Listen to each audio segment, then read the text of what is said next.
Good Wednesday night. I am Thabo Mdluli. Welcome to In Focus and thank you for joining us tonight.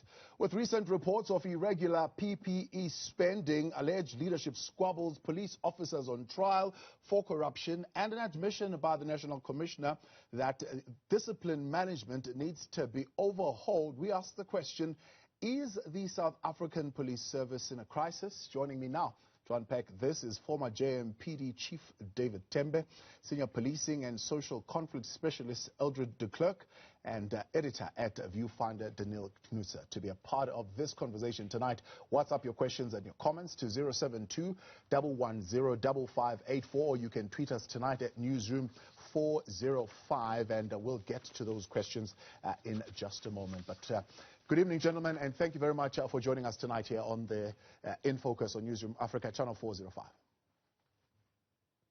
Good evening. Good evening. Good evening, Thabo. David Tembe, let me begin with you as a former JMPD chief. There are dedicated South African Police Service members who work hard to ensure that criminals are brought to book. Yet we are seeing this continuation of corruption, inefficiency, and brutality within the police service itself. Is the failing of the police service attributed to, I suppose, an apartheid policing force that is refusing to transform, or is there something else that is going on in the South African Police Service today? The majority of police are really doing their job that they're supposed to do, and they are not corrupt. It's only the few that tarnish the image of the police. Very few of them, but they make headlines. Those who are doing a good job, they don't make headlines because nobody sees them. That's why while I was at JMPD, every month I'll have to recognize those who have done a good job. And at the end of the year, I'll recognize the officer of the year and give him a card. So we need to say thank you to those who are doing a good job, and those who are not doing a good job, they need to be got rid of from the police force. What is behind the deep divisions and mistrust in the South African police leadership? You see, I believe the interference, or political interference. You will find that a junior that is supposed to report to the chief of police, because he has got the protection of a certain political individual, he undermines the head of the department, or he undermines the chief of police, because he knows he's covered somewhere. That's the problem that we are having. Is the current police commissioner, Khetla Sithole, compromised and unable to do his job, and this is leading to a complete collapse of the entire police service? No, I don't think so. The national commissioner is a committed man of integrity. I've worked with him. I've sought advice from him. You phone him at any given time, you will find him. In fact, he was building the synergies between the Metro Police and SAPS. You will find that whatever we had something, we'll phone him as the chief of police nationally, and we'll drop whatever he does and entertain us and make a decision there and there. I think he's a great person. And look at, he introduced what you call it, the court case unit. The court case unit are those cases that has been there for quite some time and nobody done anything about it, or it appears that we forgot about it. But he came up with that. No, he's a strategist. I fully believe in him, and I trust that he's doing a good job. But there are those who would say, and when I'm saying those includes the former crime intelligence boss, Peter Jacobs, who would say that there is an atmosphere of oppression of those who want to have free speech, but also the use of power to try and deal with opponents. For example, he says, no, I've been dealing with investigating high-ranking police officers who are involved in crime, and part of the people that I'm investigating is the police commissioner, and how does the police commissioner deal with me then? He wants to X me and dismiss me out of the police force, and that is the fight that is currently going on. How do you read that?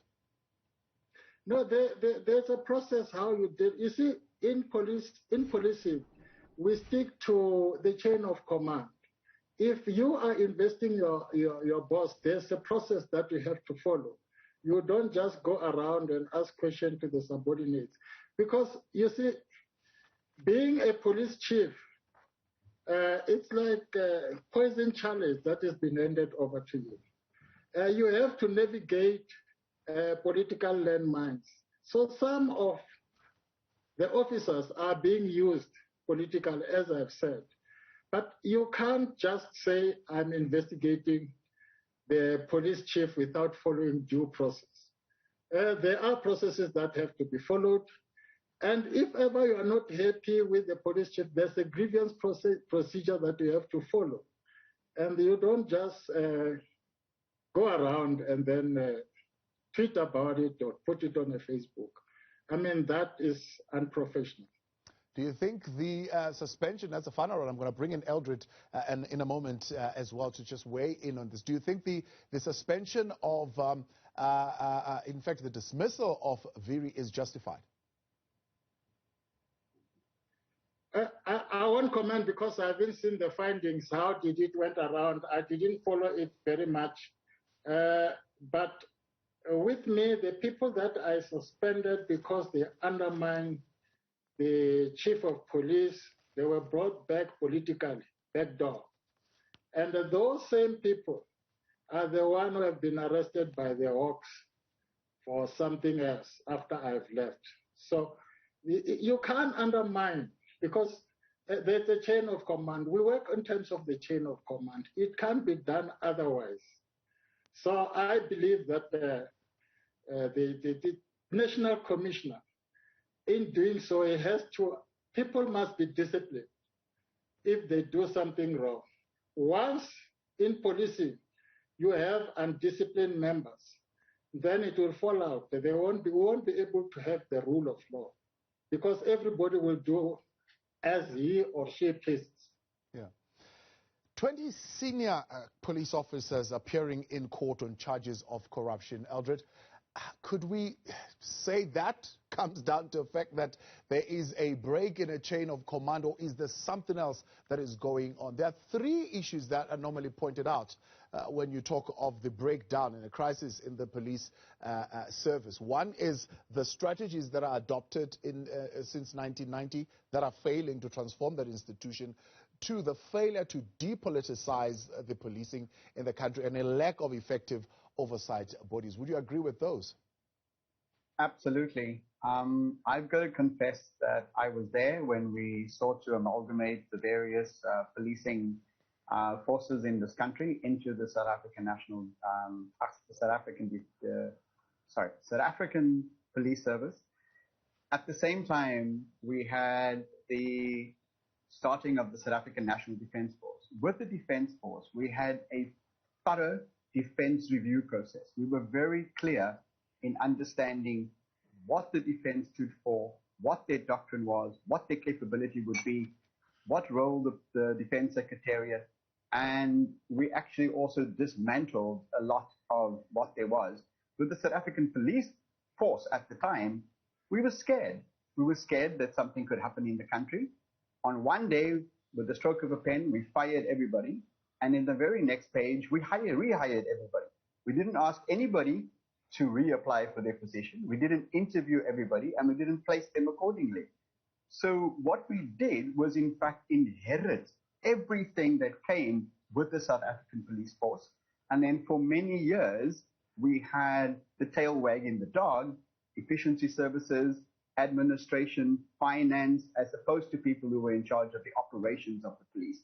So what we're sitting with today is a completely untransformed police service, and it's a political obligation that actually is going to demand that they transform. Yeah. So what you're saying, we've got a new South African police service and an old South African National Police Force still operating, And what is then the impact of that? Well, we have a clash of paradigms. I would venture that this is not necessarily about factionalism, but it's actually a view of the police. And Tembe was right in saying that often in police services, there's an unconditional acceptance of orders and the chain of command. It's very seldom questioned, very seldom critically looked at, and it's very seldom that a subordinate or a junior officer can critically engage with the senior officer when given an instruction. Fundamentally, that's not the South African Police Service that we wanted to form. We came from the Truth Commission where people said, I was ordered to do the following. And what we said was that we needed a professional police service where a junior officer can question and say, no, tell me more about this command. Is it in keeping with the values we're trying to uphold in this country? Is it constitutional? Is it lawful? And will it stand the muster of public scrutiny? If not, I'm not going to execute that command. I haven't found many officers in South African Police Service that would actually hold that stance. They would still today follow the dictates of saying, when ordered, you shut up and you do. That's not the South African Police Service that we want. David Tembe, Eldred De Klerk, as well as Daneel Knoetze, they stay with us here on In Focus. We're taking your questions next at Newsroom 405-072-110-5584. What's your question? What are your comments? Is the well-being of the country under threat? And why do we still have so much corruption, inefficiency and brutality within the South African Police Service? Let us know what your views are tonight. In Focus continues next. Welcome back with us here on In Focus, and we continue now in our conversation. Former JMPD Chief David Tembe, Senior Policing and Social Conflict Specialist Eldred De Klerk, as well as editor at Viewfinder Daneel Knoetze. You're a part of the conversation tonight on WhatsApp with your questions and comments on 072-110-5584, or you're tweeting us at Newsroom 405. Before we went to the break, you were talking, Eldred, about the chain of command. But let's talk then about what some are raising. The sidelining of certain officers for exposing corruption amounting to billions that is currently going on in the South African Police Service. To what do you attribute that?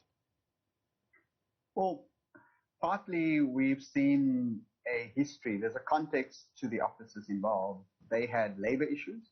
They were removed and demoted. And now we see at least one of them have actually been fired. So given that history of what is perceived to be the targeting of certain individuals, and the backstory to that was that these are the same individuals who were investigating suspicious transactions.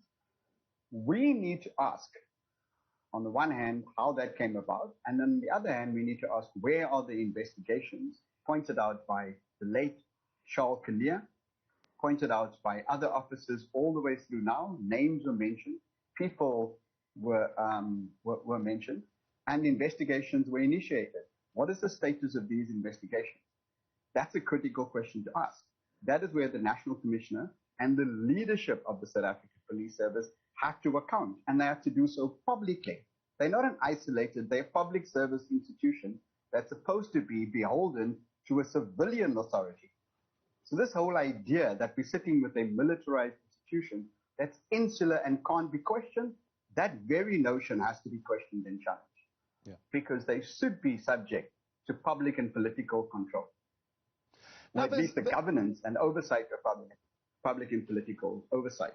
So there's very little room in the SAPS at the moment to ask critical questions and to use novel ways to raise criticism of your senior manager. There is a very little room to maneuver because of, for example, the use of the word classified as an excuse, and it is used many a times whenever such questions are being asked. And of course, a lot of the times we also hear also of the weaponization of crime intelligence, right? There's a case that currently the police commissioner lost in court trying to fire the former crime intelligence boss.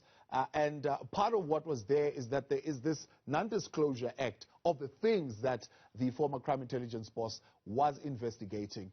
Of course, we the public remain none the wiser because these things are sealed. Well, one of the things that was debated in Parliament to a great extent was who's in a position to classify a particular document. So all the way through to saying that this is secret or confidential. So there's various levels of classification. There's various people that have the authority to classify a document. And for how long and for what purpose is a document classified, so that we can actually ask for that document to be declassified. The routine nature of simply classifying a document and saying, you, the public, even Parliament, cannot see it because you don't have secret clearance, is in fact contrary to the constitutional democracy that we want to actually build in this country, where we have access to information that's in the public interest. Daneel, let's talk to the issue of effective oversight and where that is failing.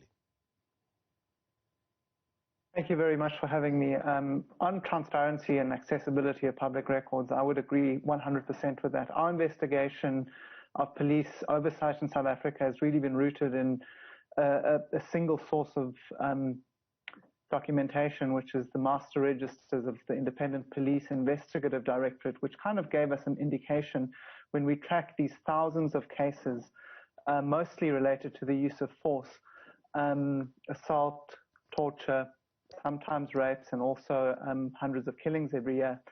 Tracking them through IPID's pipeline shows us its information management system, case management system. It shows us the systemic non-accountability and the systemic failure of police oversight in this country, both in terms of the criminal recommendations that arise from these thousands of cases every year, but specifically the focus of my investigation, more recently, the disciplinary recommendations and the contempt, I might frame it as, of SAP's management to act on these recommendations against its own members, often forwarded by the police watchdog, and to ensure that appropriate sanctions and appropriate disciplinary measures are taken in light of these.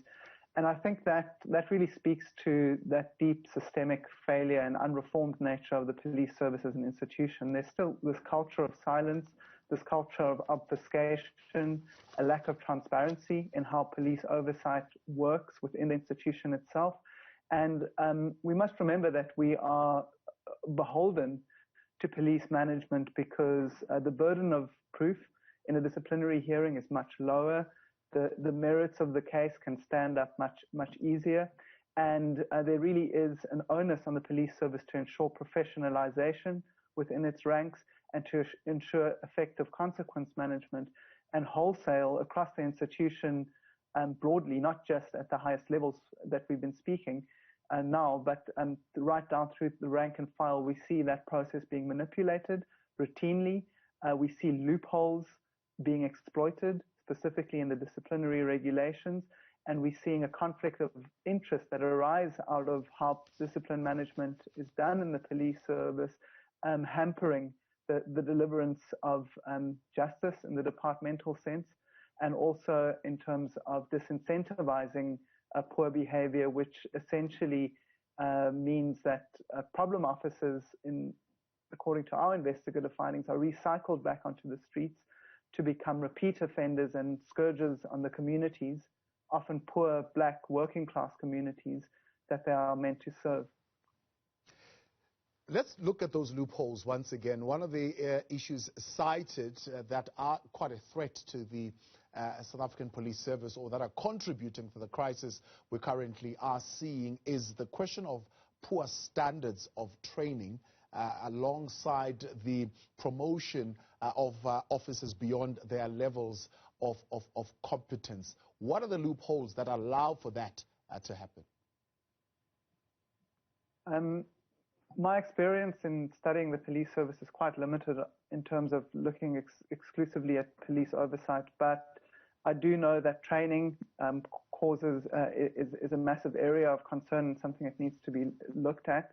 The curriculum is supposed to be human rights centered. It's supposed to be one that incultures a respect for dignity and a respect for the law.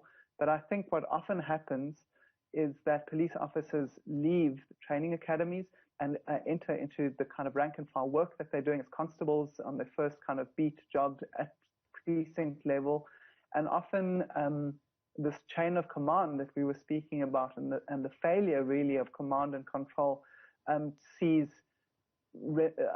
cultures and remnants of apartheid-era policing filtering through the ranks and being encultured onto new recruits. I think there is something definitely that needs to be looked at in terms of the culture in visible policing day to day, and the lack of accountability surrounding that. David Tembe, you are part of it. I mean, this is question of poor standards of training, right? We have the police minister earlier on this year here on the channel, for example, on public order policing, right? We have 185,000 police officers in this environment nationally, right? Only 8,000 have been trained in public service policing. I mean, that is just a dismal number of police officers who are trained. Yes, training is the most important thing.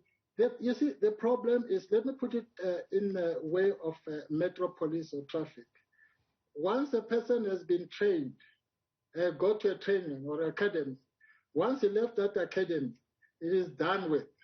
Then he's there and then he continue working. There is no refresher courses. A person must go on a refresher courses. In Metro Police, we had crowd units. We have got the crowd management unit that is trained by subs at Thabazimbi.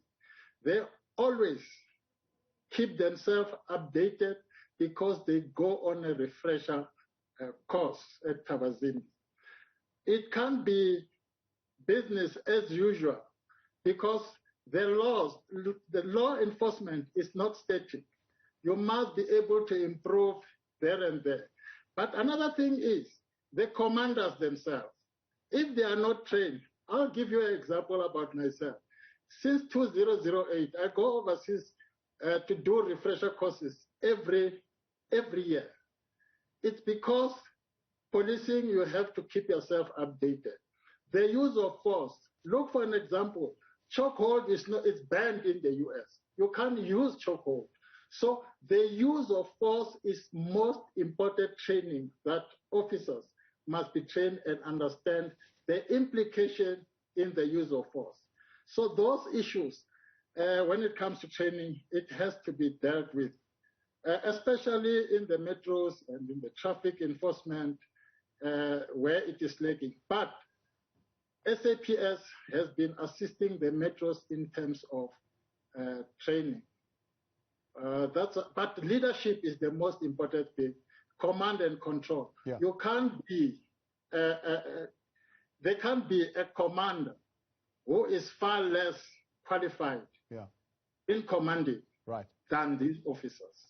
Eldred, and that's the other question, right? There are two prongs to this question of promotion. One is that there are promotions that are being done and officers are promoted beyond their levels of competence. But the other leg of it is there are officers who are experienced, black, who've been in the system from the days of the National South African Police Force, who are overlooked, and white, inexperienced police officers are promoted instead. Thank you for the question, because training is a big concern, and we confuse promotion with recognition and reward and remuneration. Those aren't the same thing. We still have a South African police force that has actually harkened back to the romantic notion of being a force and having military ranks, and saying the ranks in and of itself actually leads commanders to have discipline over its members. No, that's not true. So as part of the panel of experts, we have said that every single position within the South African Police Service, we need to know what competence is required, and we need to distinguish between role and rank, so that we can have a warrant officer, as David said, who's au fait with how to deal with public disorder, can build a rapport with people seeking to protest peacefully, and look to de-escalate that, because that is what he or she knows, yet they are being rewarded and remunerated at the level of a captain. Because that's just money. It's not to do with how many pips you have on your shoulder. And the South African Police Service has actually failed to take the directive from a political level to institute a two-stream system to revamp and relook the issue of role and rank, and to look at the competencies of every single role within the South African police, including what's required. This is something that Minister Klerk in initiating panel of experts. This is something that Minister Mdluli was trying to do. And we've seen since then a systematic step back from what in fact is included in the National Development Plan 2030 and in the report of the panel of experts. And this is very worrying, because are we then saying that the current leadership of the South African Police Service have no will to do what has been given to them as a directive? Let's hold that That's thought the concern. and come back to it in a moment, Eldred. Does the current leadership of the South African Police Service lack the political will to do what is being directed of them? Do give us your thoughts tonight on Twitter at Newsroom405 or otherwise 072-110-5584. In Focus continues for you next. Welcome back to In Focus, and we're continuing our conversation. Is the South African Police Service in a crisis, and does this threaten the well-being of the nation and society? And why do we still see corruption, inefficiency and brutality within the South African Police Service? We're ready with your WhatsApp messages as well as your tweets tonight. Still with us, David Tembe, Eldred De Klerk, as well as Daneel Knoetze. Before the break, Eldred, you're touching on this question. For example, I think it's 9 years now on the recommendations from Farnham on the Marikana situation around training. None of those have actually been implemented to the T. Is there a lack of political will within the current police leadership to do as directed? In my experience, the question is worth asking of them and letting them publicly actually express that will. Because training, it's not so simply a question of training, Thabo. It's also training for a given context. We live in an emerging democracy where we need to consolidate this democracy. We're a developmental state that is fundamentally unequal, with entrenched poverty and inequality. So the police's role in this as a public service institution, they need to lead on managing the risk and vulnerability of our people. That's critical. So part of what we see in the police is actually a clash of people who understand that reality and others who say, no, our job is to combat crime, not to mitigate risk and to deal with threats and vulnerability, whether they relate to your gender, your sexual orientation, to the area in which you live, to your activity. There's those who actually understand that in the South African Police Service, and there are those who say, no, we've got to go out there and find criminals and we need to deal with that. That's part of the clash that we have. And what we need to do as South Africa is actually determine, as part of this discussion, at this moment in time, why are the police not looking to implement the white paper on safety and security? Why are the police not looking to the white paper on policing? We need to speak to the police amendment bill that's currently going through. And why are they not upholding all the changes that are coming to the regulations of Counting Act? That's a public discourse that can hopefully help us, with people like yourself facilitating that conversation, to say, this is the police we desire, this is the police we deserve, and these are the principles that we want police to work by. Let's talk to another question that I wanted to talk to you about, particularly when you raised the question of Charles Kinnear. The links between the underworld and South African police officers. How does this compromise the work of police? Especially when we're talking now assassinations and issuing of fraudulent firearm licenses. Well, let's look at the underworld and what we understand about the underworld. They have their own sources of intelligence. So they have counterintelligence. They will seek to compromise you by putting you in a position where you have to do their bidding. They will, if they can, then corrupt you and actually enlist you then, therefore, as part of their team. If they cannot do that, if they cannot compromise you, if they cannot make you complicit, and if they can't corrupt you, then they have to remove you as an obstacle because you stand in the way of their self-interest. They have the resources, the determination, and the will to do this. And they have very small decision-making circles. They don't have to consult. They don't have to look at regulations. They simply have to make a decision, given an order of execution. Somebody's found, and somebody goes and executes that order. That's the way organized criminality works throughout the world. And they will seek to compromise the public sector and public servants to serve their own criminal ends. Now, how does that then link up to some of the inefficiencies that we are seeing in the South African Police Service, including the killing of some high-profile officers who are actually conducting important investigations? Well, it simply means that people can get information as to the activities, the routine activities of these officers. They can get insight into, they can be provided with information about what these officers are working on, who they are, their identities, and we see with the unfortunate killing of Charles Kinnear, even his home address. So access to information about these officers, what they're working on, their case documents, all of those things can be readily bought if need be, because you simply either threaten somebody or you compromise them or you enrich them. And that's the kind of thing that David, I'm sure, and others as senior leadership having to manage the integrity of the institution, the integrity of case management processes all the time. So it's very simple to actually do that, or relatively simple to do that, unfortunately.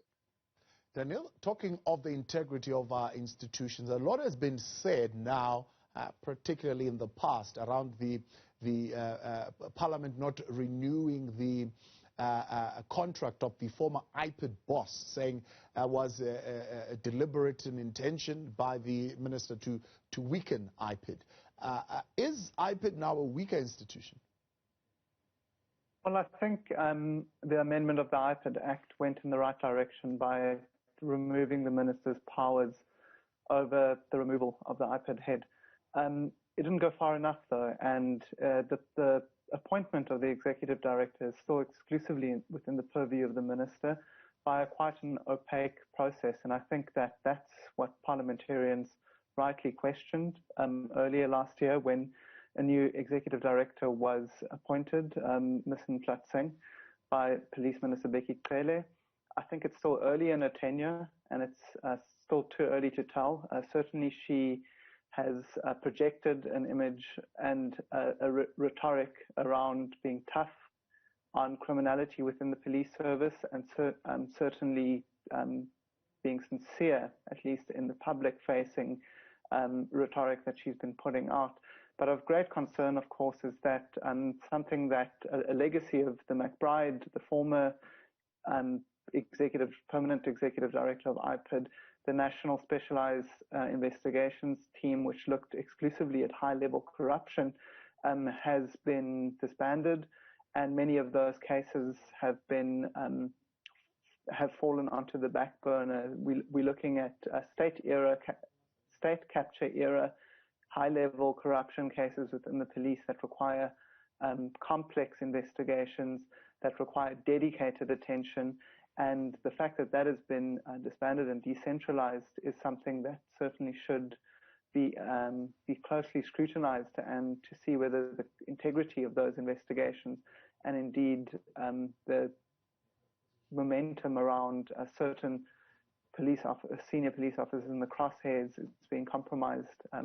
Again, it's too early to tell, but it certainly begs the question around the independence and the effectiveness of the police watchdog, which has historically been embattled in terms of looking at these higher level complex forensic investigations into senior police officers. And yes, I think it's for an under-resourced and an under-capacity institution like IPID, I think it's of major concern. Yeah. Let's take some of the questions on WhatsApp tonight then for our panel on this conversation on the crisis at the South African Police Service. And a question tonight from Justice Mwepe in Mulechi Muntiti saying that corruption, crime and brutality in the police department will not come to an end because of political influence, financial instability from the police force, wrong people employed as police officers. What can be done to minimize political police power that influences decision? An important question. David Tembe? Yeah, that's very much important, because sometimes you will find that when you do a recruitment, some of political officials or political will come and give you a list and say that you must employ these people. They are the cadres. So if you do refuse, you lose your job, like some of us. And so there is political interference, because you have to follow due process when you hire police officers. Integrity is one of the important issues that you have to. And secondly, you can't get an outsiders who have never been police officers or who don't have an experience in policing to come and do recruitment for the police. Now, as member of Action SA, no longer in the JMPD, what do you promise you will do to rectify that situation? The rule of law. No favoritism. People must meet the requirements for them to be police officers. No political interference. That's what we're going to do. All right, let's have a look at more of the WhatsApp messages coming through tonight from 072-110-5584, Mohlahlane Togo in Botlokwa, saying there is a big crisis in the South African Police Service because almost 45% of officers are also corrupt, and there's no communication rather between the SAPS and the community. Eldred, I'll give this one to you.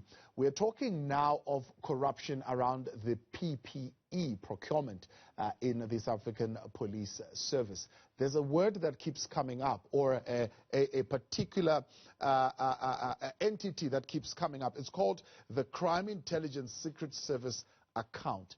What are we going to do to stop the abuse of this account? I mean, we heard also from the State Capture Commission that account was been abused for close to 10 years. Absolutely. And unfortunately, this idea that crime intelligence or any intelligence agency should have what we call a slush fund, or a fund that is within their control, so that they can have irregular expenditures when they need to either purchase information or undertake an operation that's sort of off the books or that is covert. Because intelligence by its very nature is covert, and spend on intelligence is often under-regulated. We still need parliamentary oversight. The parliamentary committee for intelligence and the one for portfolio committee still needs to be able to have officers account for the monies that they spend in that's part of the public purse, even if it's after the fact. Who has access to it? Why do you need access to it? How is access granted? And then how do you account for spending? This is something that should be regulated. And it's, again, it simply needs to go through a process of it being as part of a directive, so that we can ask people how things are done, even if we ask them afterwards. All right, let's take a final question as well on WhatsApp tonight, 072-110-5584. This one from Guguin Fourways. It's not right to say the majority of police do their jobs when most black people have a negative view of police. Most police officers treat us as if they are tyrants. Okay, that's Gugu there in Fourways. It has been asked, this question, Eldred, and maybe David as well, as we wrap up. Do we have a problem in the South African police currently of policing black bodies and profiling black people in a particular way as compared to other races? Eldred? Unfortunately, police, by its very existence and by its origin, is about policing the underclass. So yes, we have clear class, ethnic issues with our police that reflect the very biases that exist within our country, the same prejudice that exists within our country. And it's often an issue of power. And police share that idea that they can get away in policing those that they see as powerless, as hapless, as hopeless, and as less confident, because and that just happens to be the fact that 80% of our country is black, happens to be majority black people. So policing has to be wrestled away from that, which is where the imperative of the NDP comes in to say we need a professional, demilitarized, principled police that upholds the human dignity of everybody, that is able to, that don't discriminate and can distinguish and differentiate in their policing. We're far away from the South African Police Service being the professional institution we desire it to be. That's all the time we have for tonight. Gentlemen, let me thank you tonight for joining us on In Focus. David Tembe, Eldred De Klerk, as well as Daneel Knoetze. And thank you as well for joining us on Twitter as well as on WhatsApp. When we continue